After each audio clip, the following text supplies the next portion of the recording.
Warning: the following podcast contains violent scenes that may be unsettling to some listeners. Listener discretion is advised.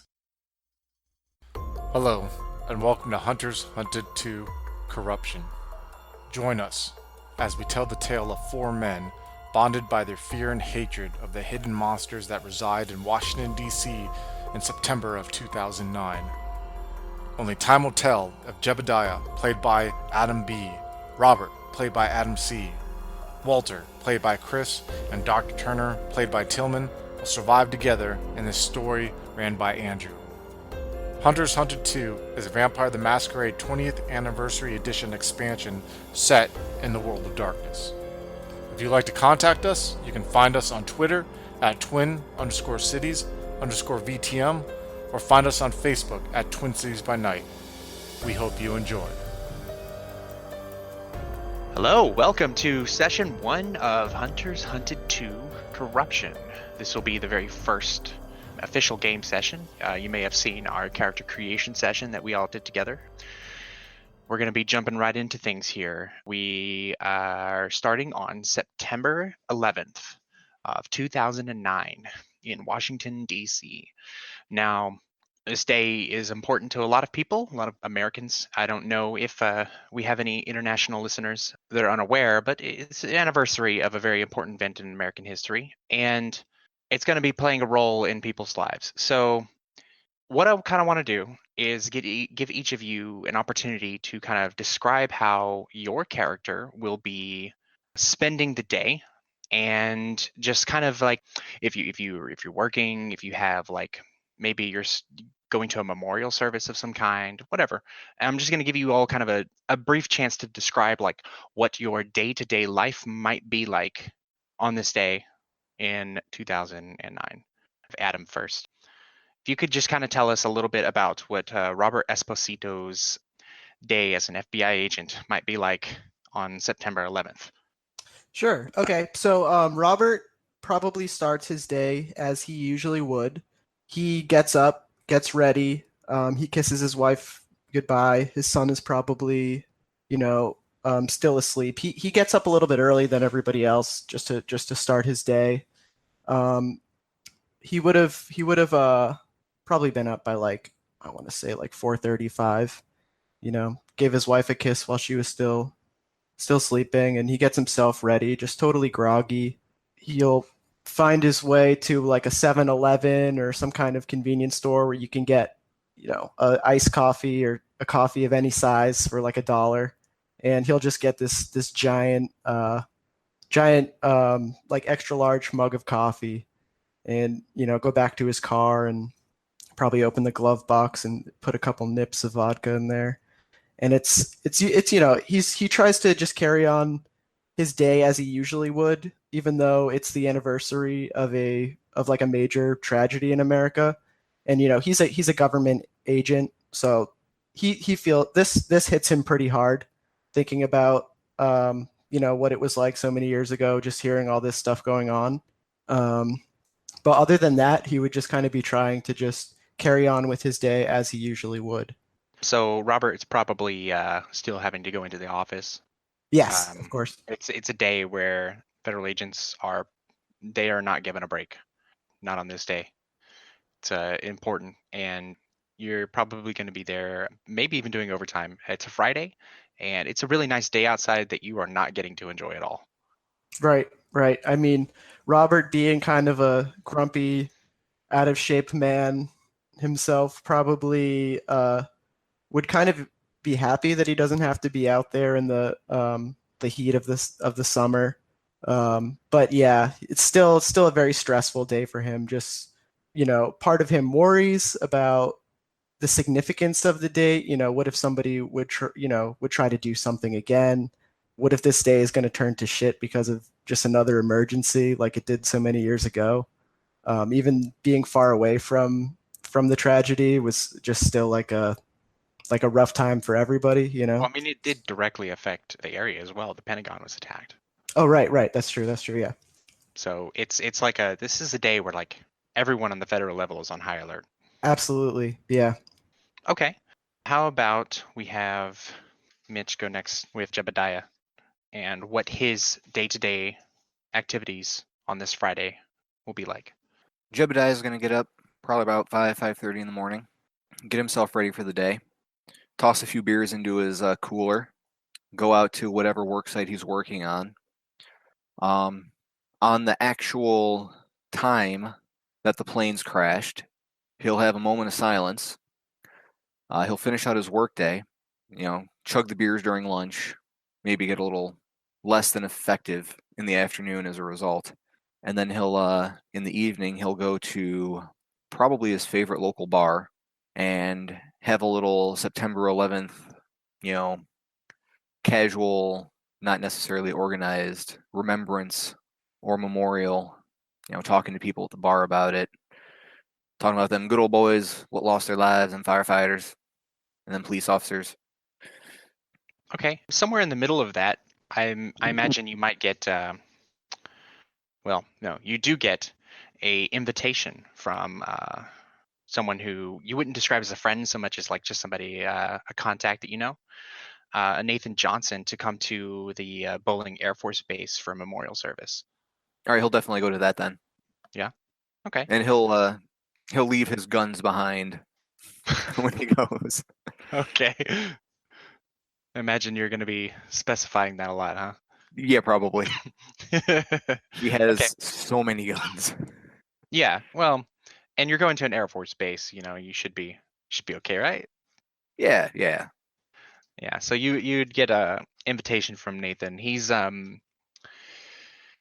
someone that again, like I said, you're not like super close to, but he's somebody that has helped you out here and there. Okay. Excellent. All right. Tillman, why don't you tell us what Dr. Turner would be doing for this day? So in the past few weeks and maybe months, he's been studying on and off for the Arcanum. But I think on this day, he probably takes it off. And right in the morning, it hits him pretty hard that the meaning of this day to him has changed a bit. Like when the 9/11 attacks happened, he was at work and was instantly very afraid for his wife and his very young daughter at the time. And well, in the evening of that day, he felt very relieved to see them both healthy and be reunited in his home, like so many others weren't. But now things have changed for the first time, and he's lost his daughter, and things aren't very easy with his wife right now. He hasn't been seeing her.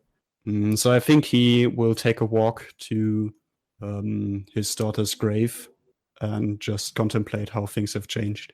Okay, so he'll be spending a lot of time there today. Maybe not just there, but, walking around. Okay, a very solemn day for Dr. Turner. Yeah. All right, and Chris, if you could tell us a little bit about Walter and how he's going to be spending his time today. So 9/11 for Walter Bodie reminds him of when he was still taken seriously as a newscaster. Walter wasn't on a cable news station. He was on like one of the four, NBC, CBS, ABC, and he was every evening, since the late 70s was in people's living rooms giving him news and giving him information. And, before 9/11, he felt he helped inform and calm American families the most during the Cold War, during like the 80s, because everyone at the time was real afraid of like duck and cover and nuclear war and the USSR and all that stuff. But after the fall of the USSR and the Soviet Union, he felt when he would give information such as like genocide that was occurring in Africa, or like Yugoslavian wars like Bosnia and Kosovo, that it really didn't affect Americans as much at that time. But when 9/11 happened, of course it was a tragedy for him, but he felt like in his element again, where he was reaching through the airwaves and was informing Americans and trying to put them at ease with information that was coming through about who was responsible and the steps that the government was taking to prevent that.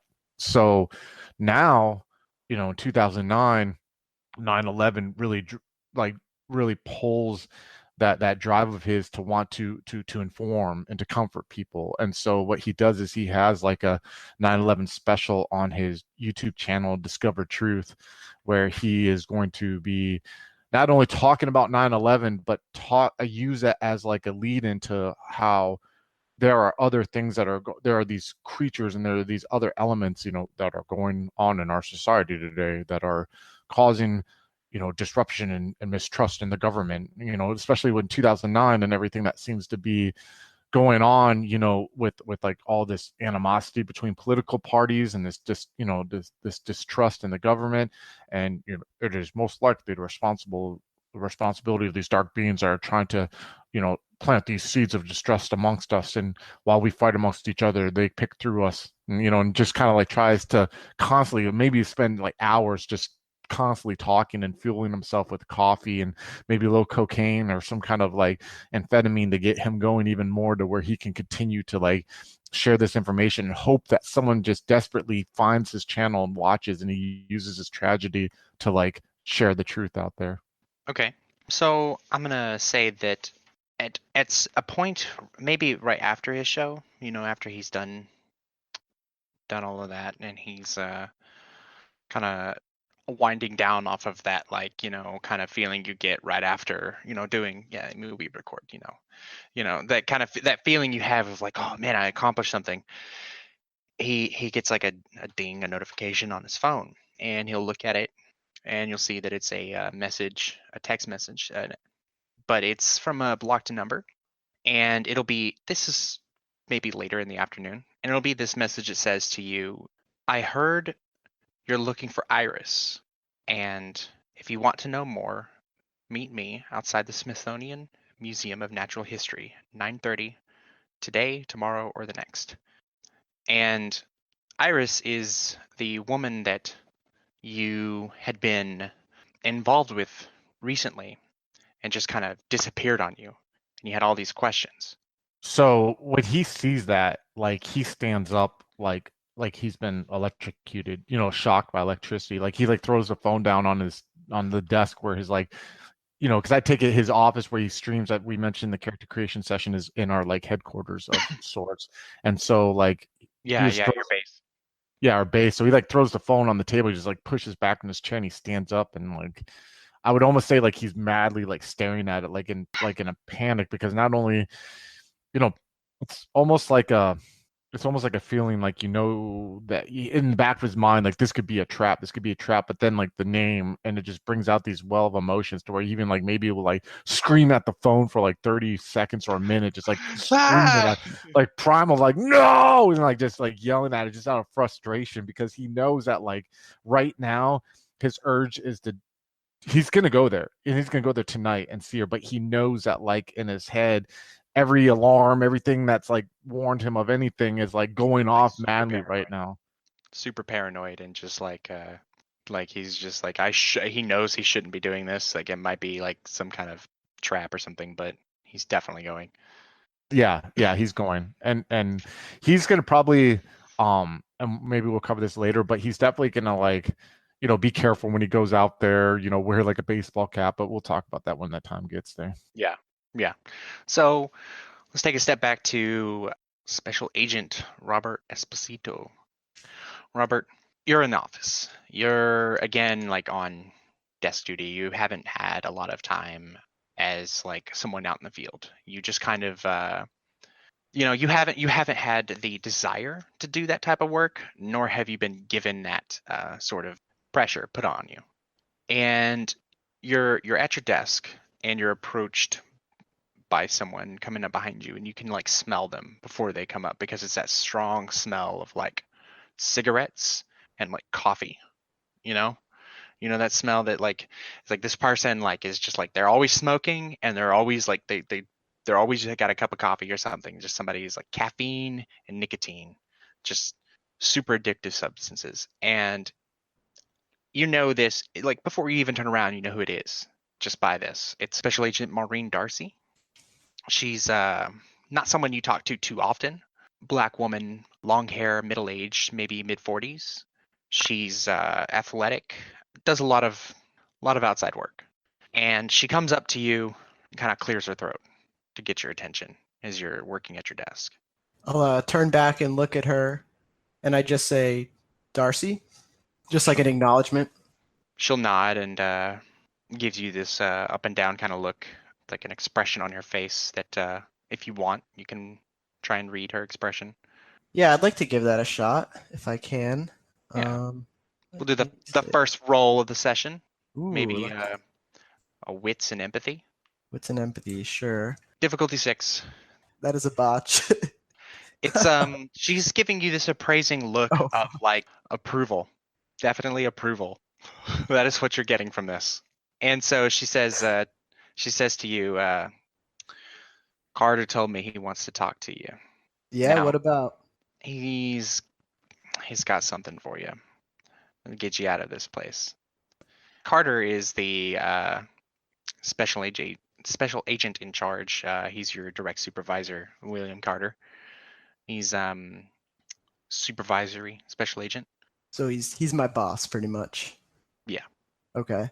So I'm quiet for a second, and then I kind of just I just sit up and just kind of like push my chair back and start walking to his office, and I don't say anything else to Maureen. How's Robert feeling about this? Kind of on edge. He stresses having to talk to Carter even if it's not over something bad. He just prefers not to have any trouble at work. He just wants to get through his day like he usually does. Which is kind of weird that he would put himself in this profession. But yeah, he just wants to kind of go through the day without making any kind of waves or anything like that. So he's just going to get up and just reluctantly just walk to the office. So you make your way over there, passing amongst the other agents going about their business. There's some cubicles, some offices, and he has like a he's got a full office of his own. He's not top dog or anything, but he's your supervisor. He has his own office, and you find his desk is it's always like kind of cluttered. His office has got just paperwork everywhere. There's various open cases and everything. He is managing a lot of other special agents, so he's always got something like that he's doing. He's always busy. He's always active on some kind of project that he's having to work on, organize, or something like that. So whenever you come into his office, he doesn't even look up at you. He just says, "Have a seat," and he's a man who's about mid-50s, graying hair, not full-on gray yet. It's like a kind of like that salt and pepper look. Clean shaven. There's some lines around his eyes. He's a white man with brown eyes and just kind of well-aged kind of look to him. Not aged in the sense of he's really like you can tell the years of getting to him. Just he's got a stressful job, and it has made some lines around his face, but at the same time he still has like this youthful look to him, despite being in his 50s. So you come in and he like I said, he just says, sit down, and he's like kind of going over something in a folder, sets it to the side, and just sighs, looks up at you.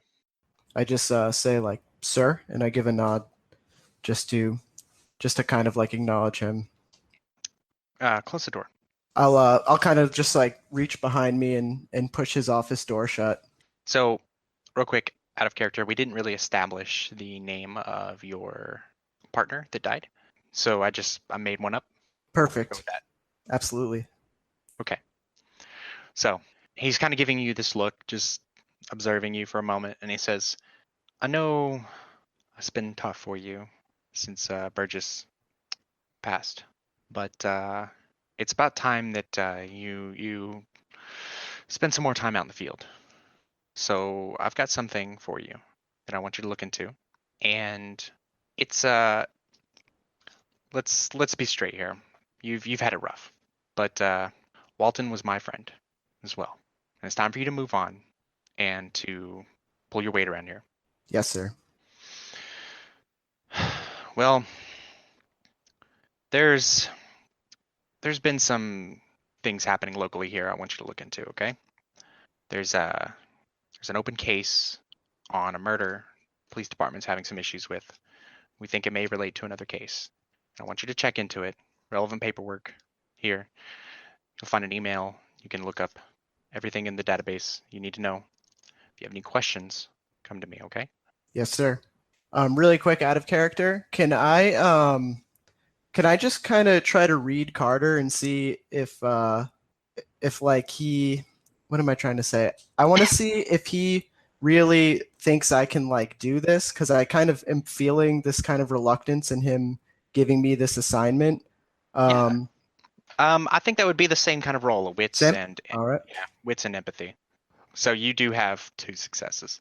The expression on his face, the way his body language is, and the way he's talking to you, you're just kind of looking at him and reading that like he is uncertain about giving you any kind of responsibility right now. Like he's not Right. sure how you're going to handle it. Like you get the distinct feeling from him that he's like, it's like, I don't know how this is going to go, but I got to do something.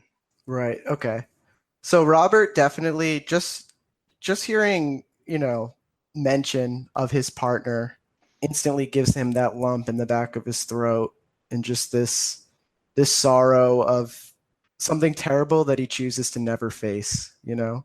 He kind of lives in a somewhat sense of fear because of what happened to his partner, but he doesn't think about his partner anymore. She tries to forget that person, existed. So when Carter brings up his partner, it kind of just instantly just hits him with this like wave of sorrow, almost like he's been trying to repress it or something.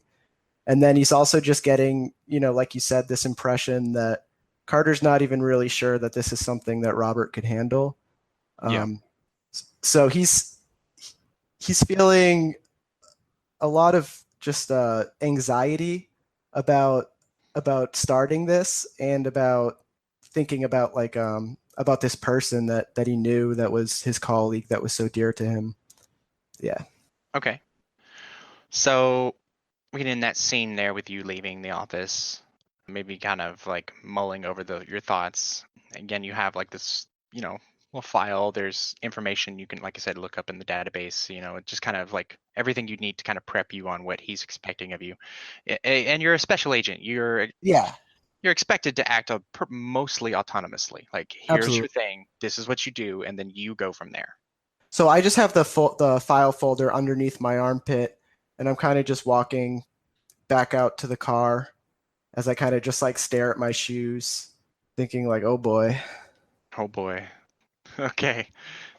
Dr. Turner, you said that you're kind of having a like reflective day. Yeah, I think so. Okay. Maybe later in the day I will watch the YouTube show by Walter Bodie. I mean, you're aware of it. Or maybe just do some reading on 9/11, just on the off chance that there's some supernatural involvement. Okay. You're actually at the grave when your phone starts ringing, Okay. and you take it out and you look at it, and it's like this, just like you have like this heart drop kind of moment, where it's your wife calling you and you're standing in front of your daughter's grave. How do you answer? Yeah. I think I mean, you don't have to. You don't have to. It's No, I think I will answer the phone, but like he'll look around himself, like other people around me. Mhm. This could get a bit uncomfortable. I mean, no, there's no one around you right now. It's mostly Okay. empty. Anyone who you're not at the Arlington National Cemetery. That one is probably the one that has a lot of people at right now. Yeah. So I'll pick up the phone. Okay, and so your wife Denise, who for our viewers, is a bit smaller woman, not really tiny, chestnut colored, curly hair. Just kind of give everyone a visual of how she appears. She has a very soft voice when you answer the phone. She says, "Would she call you by your name Gregory? Or would she call you Greg? Do you go by Greg?" That depends on her mood, probably. Okay, so she would say, "Hi, Greg. How are you?" Hi, Denise. This is like this awkward pause. Yeah, exactly. So, I was calling. I wanted to find out if you're doing anything today. I'm standing at Lucy's grave. Sorry. It's okay. I was thinking about visiting. Yeah. Yes. Do you want to get dinner? Yeah, let's go out. I've been sitting at home too much. I think that's a great idea. How about that barbecue place you like? Of course. What time is good for you? Any really. But yeah, let's make it dinner. Okay. Well, I'll see you then. Tell Lucy I miss her. And without waiting for your reply, she hangs up. He'll think to himself that this went better than expected, but definitely not great. Yeah. And he's not sure what to expect. Okay. How is he feeling in this moment? He's relieved to hear from her. Like, he's definitely relieved that he doesn't have to, well, follow her around to find out what she's doing. Like, he wants to give her space, but at the same time, he doesn't, because he feels like he's losing her. And but also he's very anxious Yeah. about meeting her. For the benefit of people listening or watching, they are separated. I don't think that was covered in the. Yeah, I think we forgot to mention that. Yeah, they're separated. They're not currently together, even though they're still married. And so she's staying with her parents. So her saying, "Hey, I'm in town." Like, her parents don't live in the DC area, and so this is a little bit unexpected on his behalf. Exactly. Okay. One more thing. I think he'll go home quite early then and try to not look as much of a mess Yeah. for his upcoming, well, maybe date, maybe last meeting with his wife. Yeah. Well, I mean, you never know. And make reservations. Like, he's trying to make sure like nothing goes wrong, so they can actually talk. Okay. Okay. So, Jebediah, Mr. Hartwick, Howdy, y'all. the memorial service that you were invited to is in the afternoon, and again, it's at the Bowling Air Force Base, which is it's right across the Potomac River. It's right across from the Washington National Airport, so it's right there in the middle of everything. Right? How late in the afternoon? Maybe 3 p.m. Okay, so he'll still probably be a little bit buzzed from his lunch beers. Okay. The memorial itself is dedicated to the Defense Intelligence Agency officers who died in 9/11 working at the Pentagon. And it's this base is one of the largest of their facilities, and there's a permanent memorial that's being erected there. Nathan is someone who had family who was in the DIA, and he just kind of reached out to you, with this like, hey, would you like to go? I'm invited, and I can bring a +1, and I just don't want to be, on my own. So he's asking you to come along with him. Yeah, I'll go with you. Okay. So, hold on, let me just drop off some of my hardware here. He'll start. He'll run home first and unload all of his firearms, and then he'll go. Okay. So, shotgun, rifle, pistol. So you are taking. Maybe he picks you up, or Okay. if you want to meet him there, whichever one, meet him at the place. There's parking, and he cell phone calls you. You guys coordinate, get together, whichever. And the memorial service is, it's a memorial service. It's depressing. There's a lot of people who are like really choked up and just kind of in like a depressed kind of state of mind during the whole thing. A lot of people who died, names are read off. No one you know personally, but again, Nathan is just kind of like down and out. How does Jebediah deal with all this? How does he feel about it? He'll be a little on the more emotional side. He'll shed a few tears, owing to being slightly tipsy. And when he sees that Nathan is a little bit down, he'll turn to him. Hey, Nate. How about we just do ourselves a nice beer after this or something? Take our minds off things. Nathan will give you kind of a relieved kind of look, just kind of like, yeah, I'd like that. Let's do that. That'd be nice. All right, we can go back to my place. I got some critters we can grill up. Yeah, that sounds good. Yeah. And he's just really like, he seems to perk up a bit at the prospect of just not being on his own right now, Okay. Maybe we can talk about, football or something. So yeah, he definitely perks up at the prospect of, just having someone to keep him company and not be so like down. And like I said, it's really palpable on how like his state of mind is just really just, it's not good. But again, he's happy that you're there and that you're like kind of giving him like a smile, like, yeah, let's grill up some food, let's do something, get a beer. After about a half hour at the memorial service, Jeb will pull out a cigarette, light it, and start smoking. You're not like, oh, you can't smoke or anything like that, so nobody says anything. Right. And the memorial service is it's nice. So unless there's anything specific you want to do while you're there, just wanted to put that out there, set up where he is having this friend with him. Every military, every soldier that Jeb sees, he'll salute. Okay.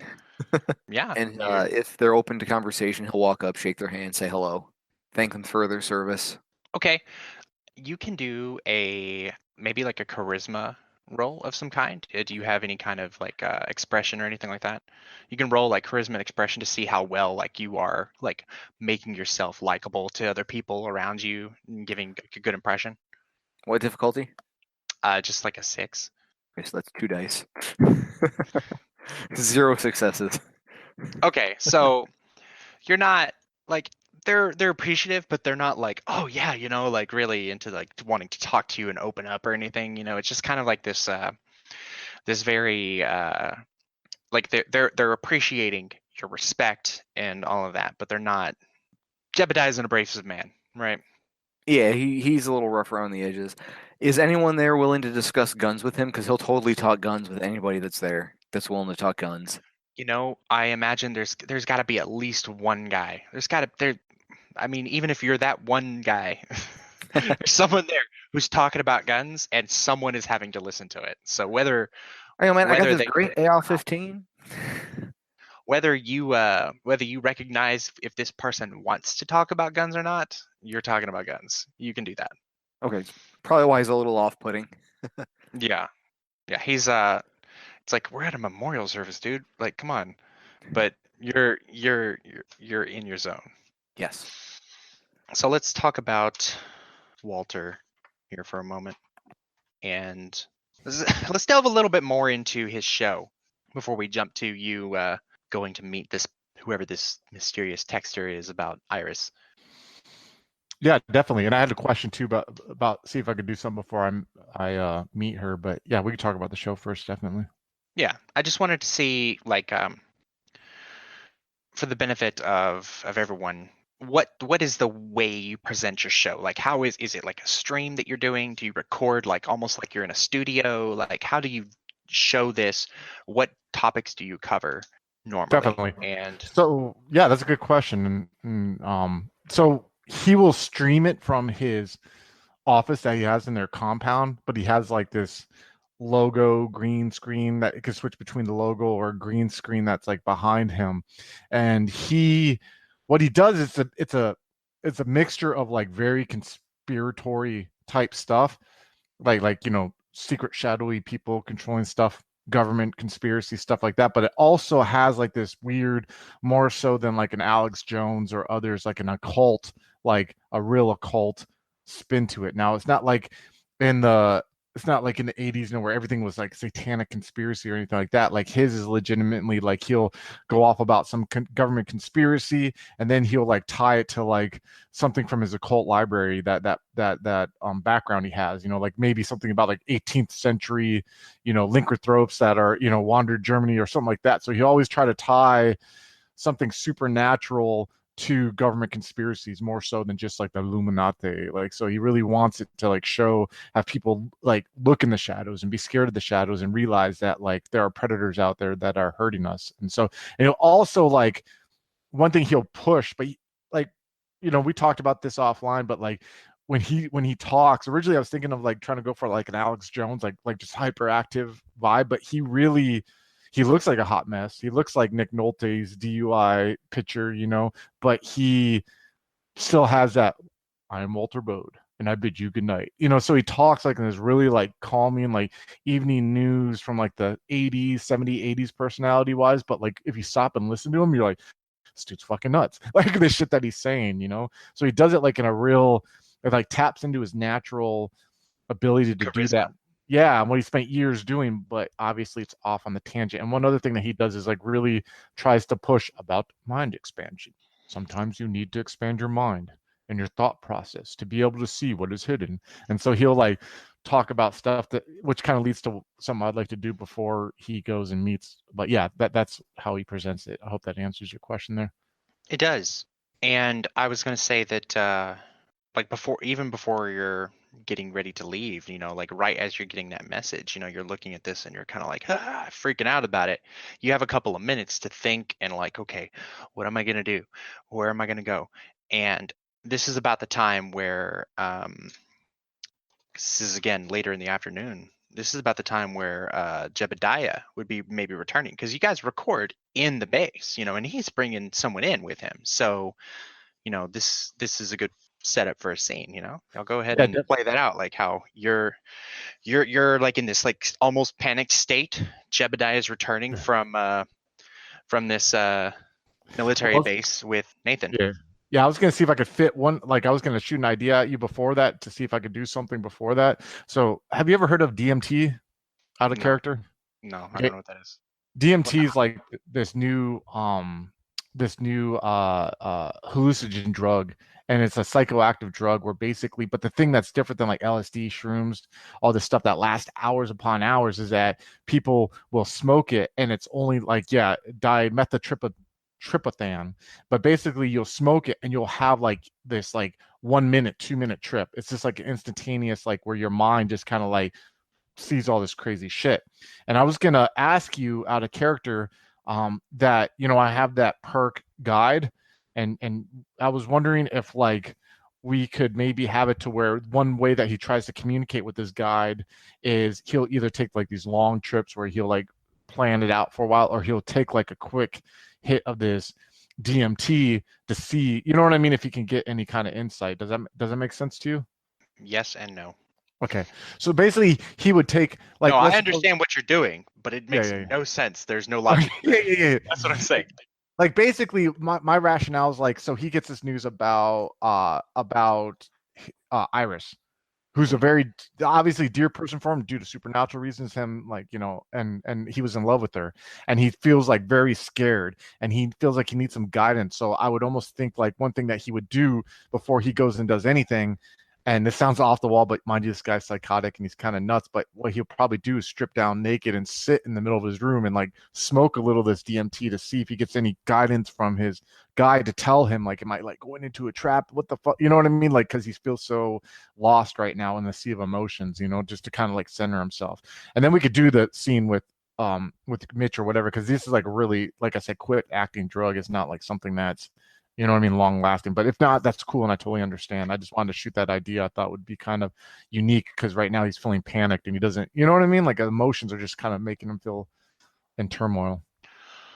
I mean, I'm not opposed to your character doing drugs or whatever. Like, yeah, do your thing. Definitely, because we haven't sat down and talked about the guide. So I was just wondering if like maybe he would try to reach out to his guide and just kind of like have a short communication with it, if that's something you've put thought into or not. I have, and I think that in this moment, Walter might be a little bit disappointed in the lack of guidance. Okay. Yeah, definitely. I'm just saying, I could see how he might be, you know, going into this like, oh, maybe like I can get some kind of guidance, and then like he's just ultimately just like, you know, sitting there like let down. Yeah, that's cool. That's totally cool. Definitely. Because I could see almost it being like a ritual with him where like he'll like strip down and he'll sit in the middle of his office floor, like lock the door, you know what I mean? And like he may even have like a camera recording him, because he always wants to like feel like he might catch something, and he never does. He just sees himself high when he does it. And he maybe has like a mirror in front of him that he stares into up until he like sits Indian style and like takes the first hit, and he's just because like it's been described like when people do it, they see like geometry shapes and all this really crazy stuff for, like I said, like a minute or two, and then they're back to being sober. And so maybe like he does that and he's like gets slammed with these images, and then he just realizes he doesn't find anything out, and he kind of gets up disappointed. You know what I mean? Yeah. That's right. And then we could say like he like gets dressed, and then um that's when uh that's when Jebediah comes in with his pals. So Yeah. I'll say like he throws on his cargo shorts and his like, you know, his, or it's fall, so he probably throws on some like jeans and some like old tennis shoes, like Walmart tennis shoes, and like a polo shirt that's like kind of got maybe wrinkled. He's wore for like a week straight, and just like push back his like patchy like long gray hair that's like bald on top. You know what I mean? Kind of like slicks it back with its natural grease and just kind of like scratches his like week's worth of beard and like opens the door, and then yeah, we can take the scene from there if he sees like Jebediah or whatever. What does our area look like when I like open my door from our office, and like what do we, is it like a warehouse, or what does it kind of look like? I'm gonna let, since the person who put the most investment into that was Jebediah, I'm gonna let him kind of describe what it's like. What do you think? Our little base of operations. Mm-hmm. Okay. So the base of operations started out as sort of a 1950s era fallout shelter. And Jebediah put a lot of work into it, cleaning it up, making it somewhat livable. And then with the resources his friends had provided, he was able to expand it, yes, underground. So there's this trap door literally in the backyard of Jebediah's shack, more or less, that everybody has a key to. Inside, it's all concrete, but at this point, we've got luxury 3 on this, so there's probably some, posters, maybe some cloth hanging on the walls, some artwork, some very comfortable couches, a small but workable kitchen. Yep, the entrance is camouflaged. It's behind, covered with bushes and some other stuff to sort of hide the fact that it's there. Maybe a fallen tree or two. You got to do a little crawling to get to it. Very secure. Very secure, because we've got security 5 on it. So you gotta have the key. Make sure you can get in. Very heavy door. There's a library in there. Thank you, Chris. One of the rooms that was dug out and put together. A little study plus library. A bathroom. A It's a small large corner. facility with all kinds of stuff, right? You guys have Yes. a laboratory and you have your armory and all kinds of Yep. stuff. A lot of excavation went into expanding it. There's probably like an empty room or two that we just use for storage. So you arrive with Nathan, who I didn't describe, I don't think. He would be a man in his mid-30s who has like a kind of dirty blonde kind of hair that's medium length. It's not like super long, but medium length, dirty blonde hair that he currently has just kind of like brushed back, and he's wearing formal attire. He went wearing his button-up shirt and slacks and everything. So Okay. Nathan does not get to know about the secret underground clubhouse, so we'll probably come into the shack, and Jeb will go over to a side room and like get on the intercom. Hey, anybody home? Yeah, yes, Jebediah, this is Walter. Are you upstairs? Yeah, we was gonna cook up some critters. You want anything? Yes, I could use a beer, definitely. Do you have guests at the moment? Yeah, my pal Nathan's here. Indeed. Is he educated like us? No, he ain't. All right, all right. There's something I'd I like to figure. speak to you about, Jebediah. Maybe once your friend leaves. Yeah, we can do that. We're gonna have some burgers, maybe a steak or two. We got some beers, Definitely. some Understood. cigarettes, talk some football. Been Football indeed. Yes, a tough yes. day for us all. Yes, I could use a beer, definitely. I'll be up there, Jebediah. Thank you. Sounds good. And what time is it, by the way? Because it's 9:30 at night. I'm supposed to go meet this individual, right?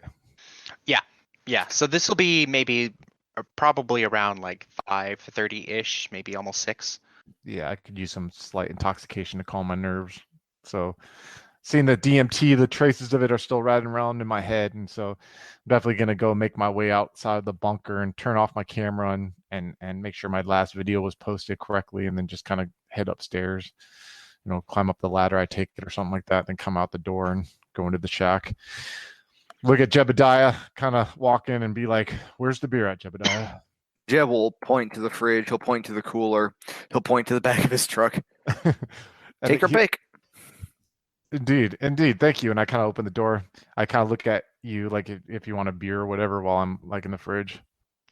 Yeah, why don't you give me one as well? And grab one for Nathan, please.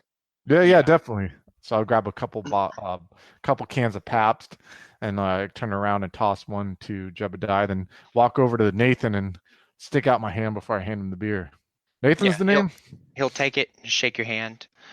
Yes, sir. Nathan Johnson. Nice to meet you. Nice to meet you, Jason. My name's Walter. So you and Jebediah, how long have you known each other? Oh, well, maybe a couple of months now.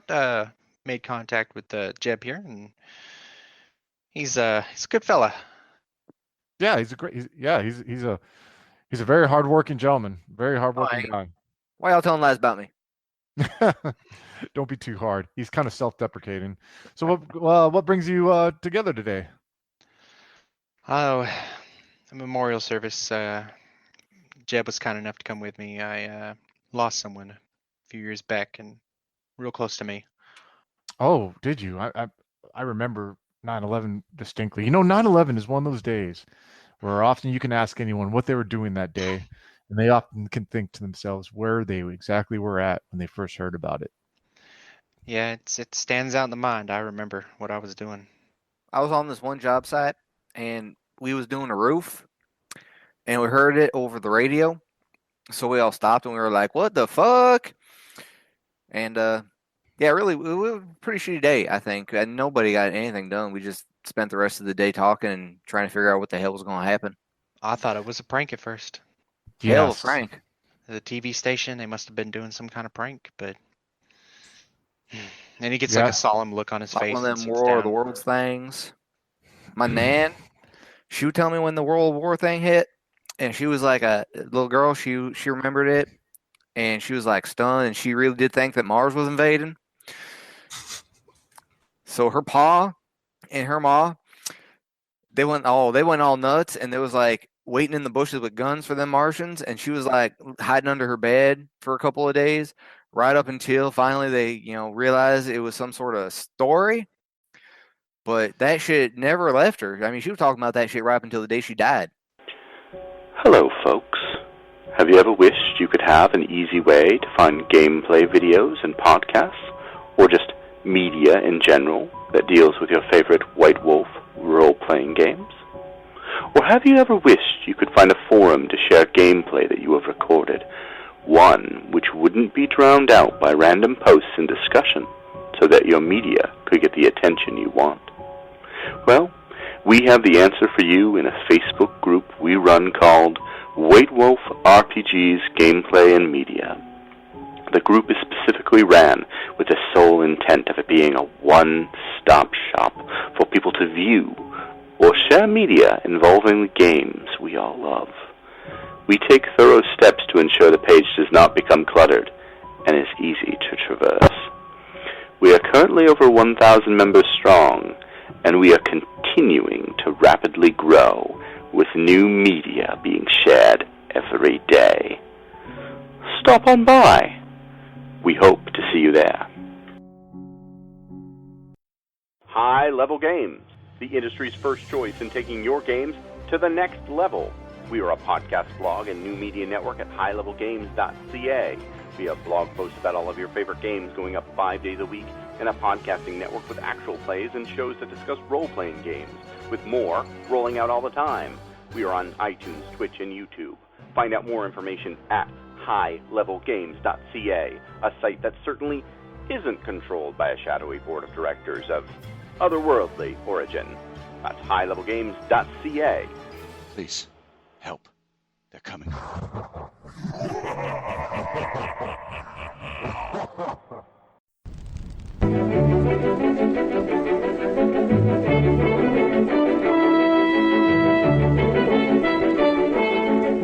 Los Angeles metropolitan area is constantly growing and changing.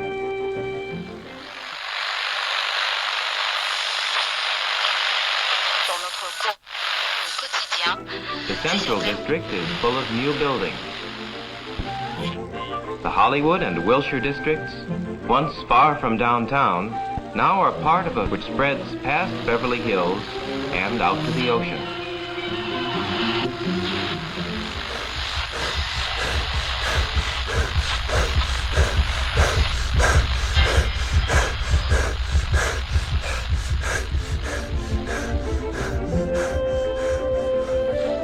But why is all this going on in Los Angeles?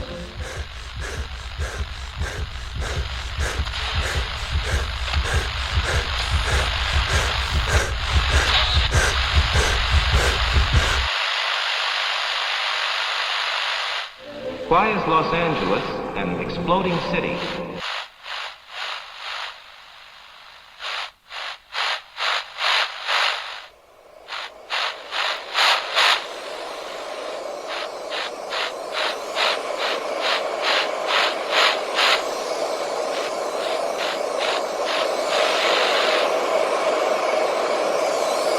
Neon Masquerade. The Demon's Mirror. 13 Candles. 3 chronicles running through the undead veins of the City of Angels. The Esoteric Order of Roleplayers Actual Play podcast invites you to drink deeply. Go to eorpodcast.com and search the duets tag to find out more.